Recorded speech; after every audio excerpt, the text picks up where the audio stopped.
Bernie, welcome to Kick and Chase for the first time, I think, this year.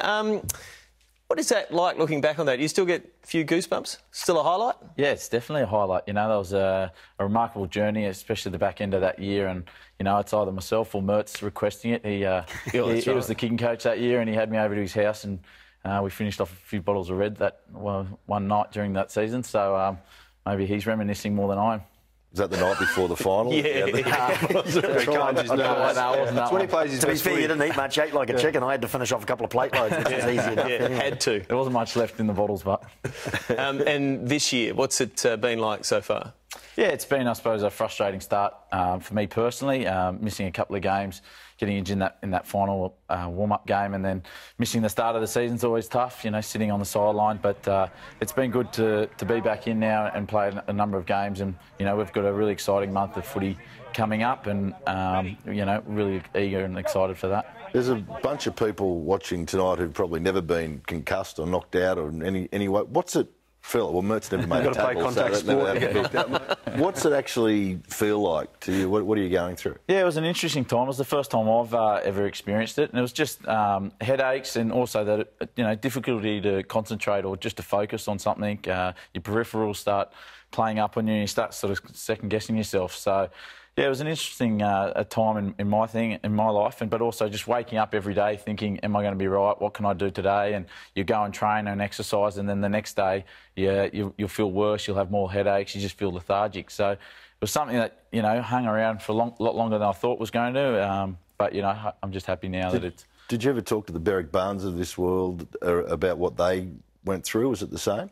Yeah, I did actually. I called up Berwick and had a good chat to him for a while. And, you know, I think the thing about head injuries is everyone's individual. You know, no one knows actually how to heal the head or what helps it recover. And every knock's different and everyone suffers differently. So in terms of that regard, you know, it was good to speak to those guys and guys who have experienced it. But in the end of the day, I think you're the only one who knows when you're right or when you're ready to be back playing. At least now, though, like, you don't feel pressured at all to come back and play. Like, I'd say a few years ago, maybe 3 to 5 going back, you probably would feel pressure from yourself or teammates to play, but it's certainly not the case now, is it? Yeah, you know, I've a lot of regard to how they handled it in terms of, you know, not really pushing you. I know Daryl Gibson, the coach, he had experienced one where he missed 10 weeks, so he was quite understanding, and the medical staff in not, you know, pushing you or trying to make you play. I think it, as I said before, it comes down to the individual and you being honest with yourself and knowing when you're right and when you can go out there and apply yourself.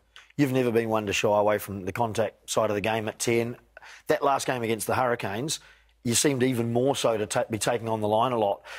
Were you actually trying that? It was just the way that it fell? Were you trying to sort of test yourself and get through it? And how did it actually feel every time you went into the contact, being your first sort of proper game back? Yeah, it's funny. I think, you know, you prepare yourself in trainings, you do all the contact sessions, and then you get in the game, and then after that first one, it goes out of your mind. You know, you don't think about it. You're in full game mode, so you're not really worried about every collision. I know, you know, everyone back home or mum and dad are watching every collision, but you know, for me, you know, once you're in game mode, you're not really thinking about it, and you know, my game is probably to try and take on defences and try and carry.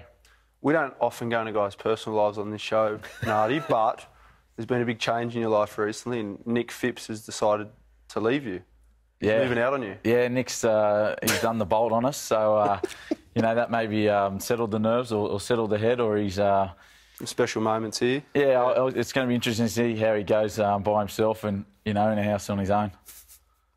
Goodness. Finally grown up, Nick. He's out and burned it. So they've had the house together at Bondi, known as the Pentagon, and now they've got a smaller house at Bondi, and Nick's finally just bit the bullet and moved out. You've gone through the archives there to find those photos? I didn't go through it, no. I don't stalk Instagram. What, so are you going to probe further about, you know, who he's living with now? Leave it, mate. Just that's enough. Wow. Well, it was the beginning of the end when the cuddler moved out, wasn't it? When yeah, poor John Lance went off over to the Force. So, yeah, we had a good stint there. I think Hoylesy, you know, came over and really added to the house a couple of times. He probably put a few holes in the wall or left his jacket, left his whole 2014 team suit at the house, but no, it was a good time. Went home naked. Excellent. You've got different, so we're going to park that for a second. Yeah, leave it. Please do. There have been a lot of changes at the Tars, and you've got a new halfback that you're playing with, Jake Gordon. He's going all right.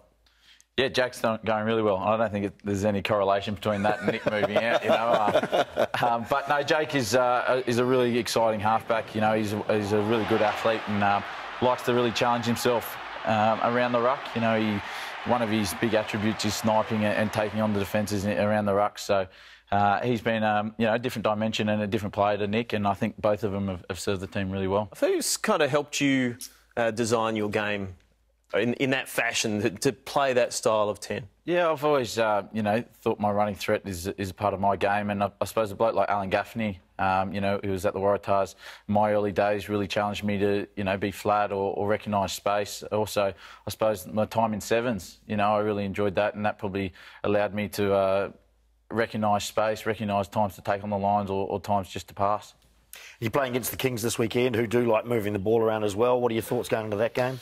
Yeah, they're a really attacking and exciting team. You know, the last couple of weeks, they've definitely got a lot of points in them. So for us, we've got to defend well, and probably in patches we haven't done that. We've leaked too many points, and you know, for this weekend, we've got to be able to shut down their jet shoes out wide, like you guys have alluded to all the show.